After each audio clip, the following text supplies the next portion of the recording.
Why is it so difficult for people to love themselves and so easy for them to be hypercritical of themselves? It's such a common theme of being human. I'm not talking about narcissistic or selfish love. I'm talking about a healthy love that leads to self-care, self-respect, and self-worth.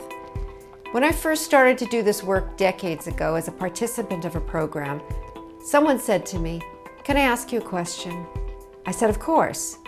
That person then asked, "Do you love yourself?"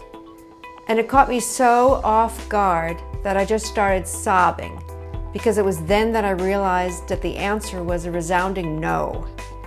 As a therapist now, I realize that finding self-love may be one of the more difficult quests in life.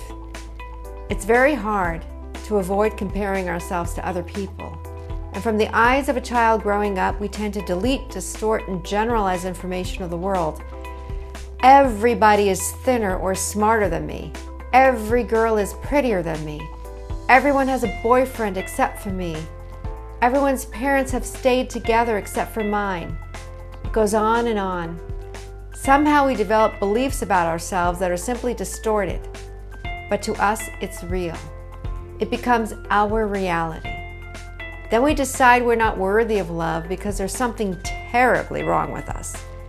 It's silly, really, but it happens more often than not.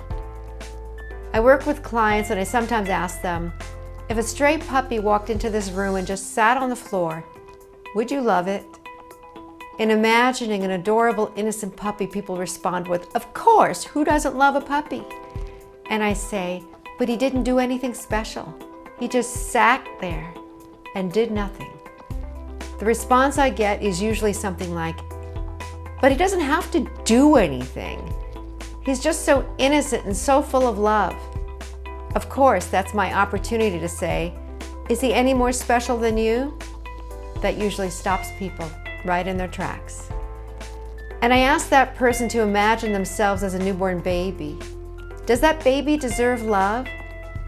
Does the baby need to do anything or prove anything so that you know that baby deserves love? This is the beginning of the journey of finding self-love and self-acceptance. Trust in the fact that we can all find self-love. And when you do, your world will change. I promise you. Reach out if you want to know more.